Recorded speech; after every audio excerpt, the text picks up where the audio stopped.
Good morning, dear students, and welcome to online group 7th. So, we will start our chapter number 18, unit number 7, natural resources. Chapter है waste water story. जो waste water होता है उसकी story यहाँ पे आपको बताई है।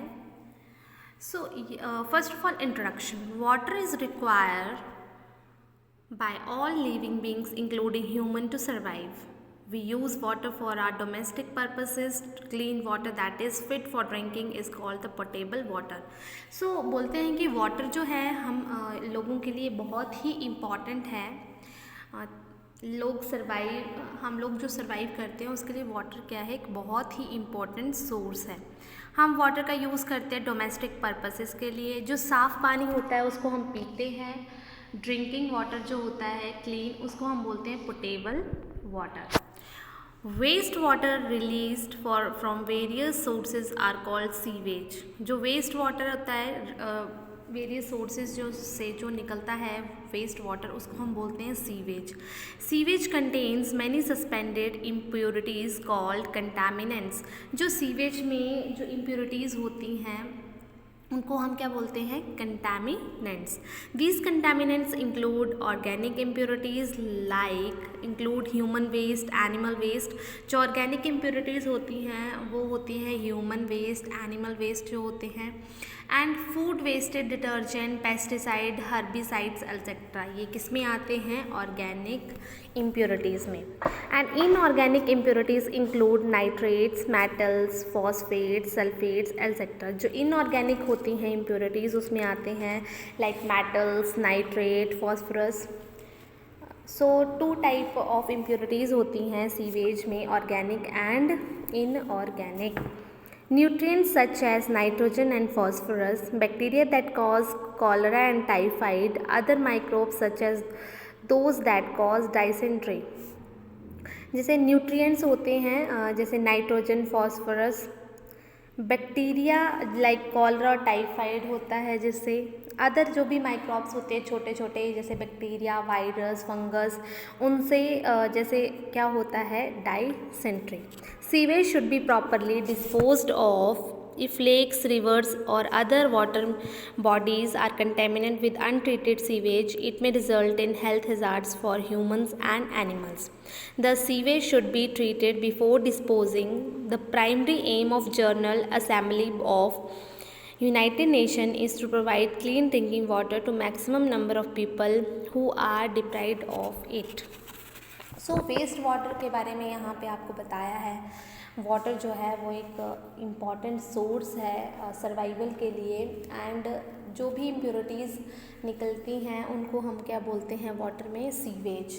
Impurities like organic and inorganic impurities, उससे कुछ बीमारियाँ भी फैलती हैं जैसे टाइफाइड, कॉलरा, डाइसेंट्री। अब है need for drainage and sanitisation. In several places like slums, there is no proper drainage system. Wastewater is carried in uncovered ditches or channels known as open drainage system, but this system has the following disadvantages। जैसे आप लोगों ने देखा होगा गाँव में वहाँ पे प्रॉपर ड्रेनेज नहीं होता है, पाइप्स वगैरह के थ्रू जो है वाटर वेस्ट नहीं जाता है, और तो उसके कुछ डिसएडवांटेजेस है। सीवेज में collect in pool which become the perfect places for flies and mosquitoes to breed, as a result disease like malaria, dengue etcetera spread. अगर ओपनली सीवेज होगा पुल की तरह तो उससे क्या होगी, बीमारियाँ होंगी, वहाँ पे मॉस्किटोज होंगे, फ्लाइज होंगी, सो उससे डिजीज़ होंगे like malaria, dengue. The germs of disease like cholera can also grow and multiply in stagnant waste water. जो जर्म्स होंगी, जर्म से जो डिजीज़ होती है वो भी ज़्यादा फैलेंगी। Decay of organic matter in those open drains produce foul smell leading to air pollution. अगर वहाँ पे गंदगी होगी, उससे स्मेल आएगी, तो उससे कौन से पॉल्यूशन हो जाएगा, air pollution. Rain water directly enters the drains and sewage spills on to the roads during the monsoon. Maximum आपने देखा है मानसून सीज़न में जो पानी होता है वो कहाँ चला जाता है, सड़क में चला जाता है, गंदा पानी। Solid waste like plastic bag etcetera from other sources can enter these drains choking then result in overflow of sewage. Like जो प्लास्टिक बैग्स वगैरह होते हैं वो उस पानी में फंस जाते हैं, जिसके कारण ओवरफ्लो होता है सीवेज का। तो ये कुछ इसकी डिसएडवांटेजेस थी। नेक्स्ट हम पढ़ेंगे water drainage during flood and storm. Water drainage during flood and storm. During heavy rains, large amount of water falls in a very short time. This water starts overflowing. If the city does not have a proper storm water drainage system, this water may even enter the houses and is very dangerous for public health and property. अब बोलते हैं जहाँ पे एक proper drainage system नहीं होगा, like हमने पीछे पढ़ा के सीवेज जो है वहाँ पे पाइप्स वगैरह का यूज़ नहीं होगा, खुले में जो है वो पुल की तरह सीवेज जाएगा, तो उससे क्या होंगे, डिजीज़ होंगे। इसी तरह जो अगर ड्रेनेज सिस्टम नहीं होगा तो जो पानी है सीवेज का वो हमारे घर में जा सकता है, हमारी प्रॉपर्टी को भी क्या हो सकता है उससे नुकसान। फ्लड में also contaminate the drinking water, burst pipelines and cause seweres to backflow or even break them. All this poses a major health risk as excreta flows onto the surface. This is a main reason for cholera epidemics etc. during floods. Floods के time जो होगा वो pipes क्या हो जाती हैं, टूट जाती हैं, उससे जो है गंदा पानी वहाँ निकलता है। सो ये मेन कॉज है कॉलरा वगैरह का। Generally, disposal of domestic sewage is separated from storm sewage by separate pipes. This arrangement is more efficient as the amount of storm water can be very large and cannot be properly treated in a treatment plant. Next आता है the system sewage system. A consisting of network of underground pipes that transfer carry sewage is called the sewage system.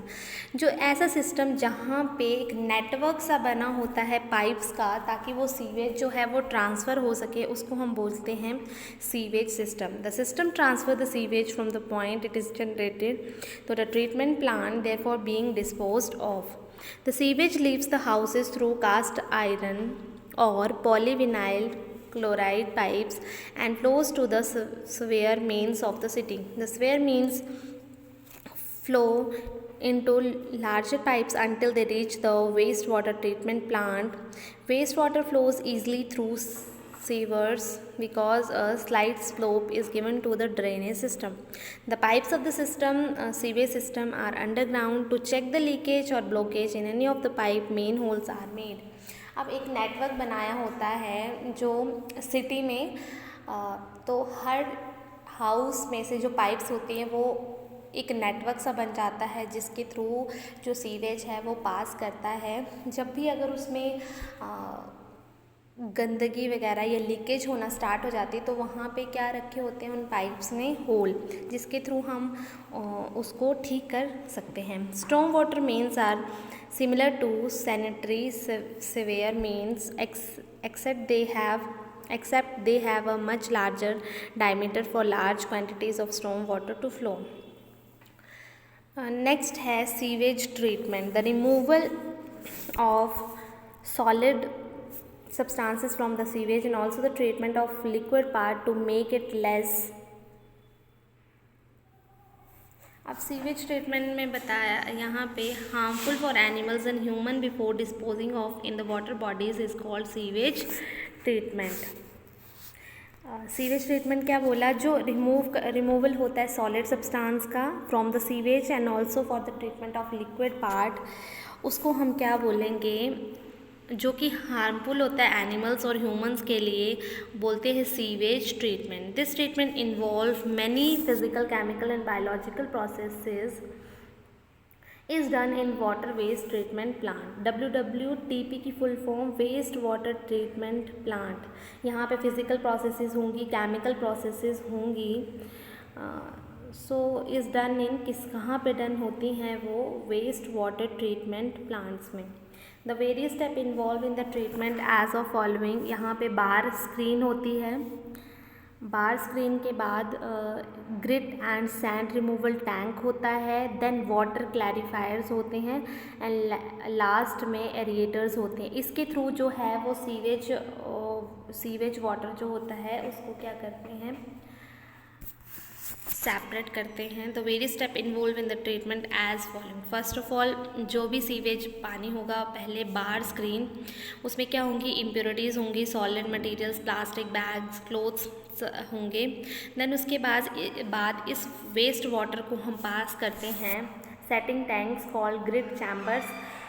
The speed of incoming waste water is reduce to allow sand slip. उसके बाद उस chamber में जो waste water होता है उसको reduce करने के लिए वहाँ पे सैंड, स्लेट, ग्रेवल सेटल नीचे बैठ जाते हैं।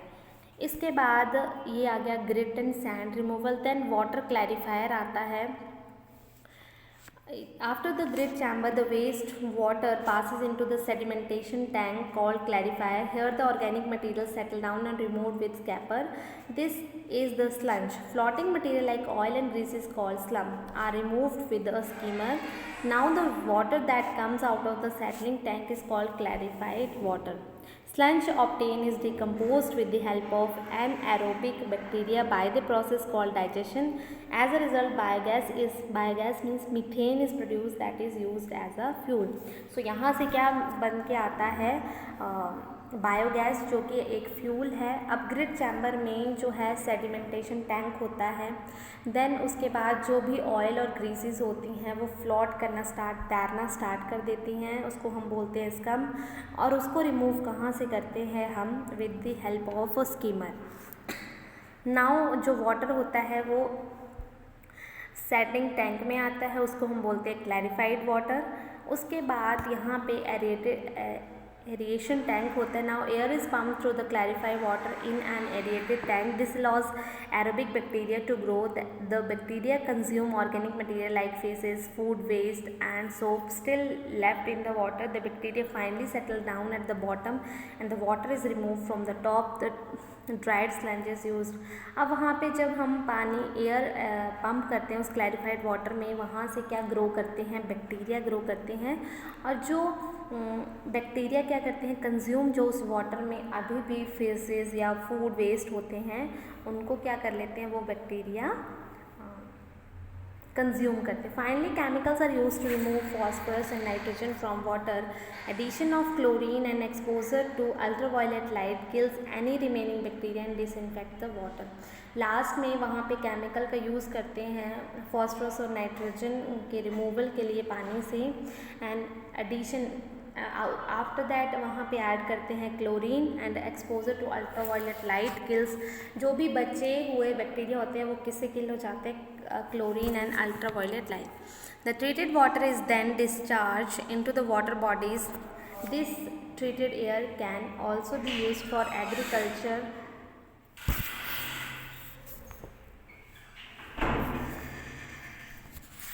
The treated water is then discharged into the water bodies. This treated water can also be used for agriculture activities, aquaculture.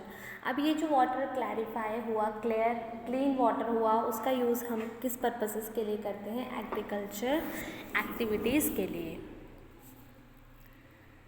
So next आता है लास्ट में sanitisation at public places. Proper sanitisation should be maintain at public places such as bus stands, railway station, airports, mall, fair. अब proper sanitisation जो है वो होनी चाहिए bathrooms वगैरह पब्लिक प्लेसेस में जहाँ पे क्राउडी एरिया होते हैं, railway station, bus stands, airport, malls, इन सब में क्या होने चाहिए, एक प्रॉपर सैनिटाइजेशन होनी चाहिए। A large number of people gather at these places and therefore the waste generated very large. This should be disposed of properly, otherwise ये जो places होते हैं यहाँ पे बहुत ज़्यादा लोग इकट्ठे होते हैं और वेस्ट चीज़ें भी बहुत होती हैं। सो एक प्रॉपर सैनिटाइजेशन जो है वो होनी चाहिए हर प्लेसेस में। सो ये था वेस्ट वाटर की स्टोरी। Thank you students.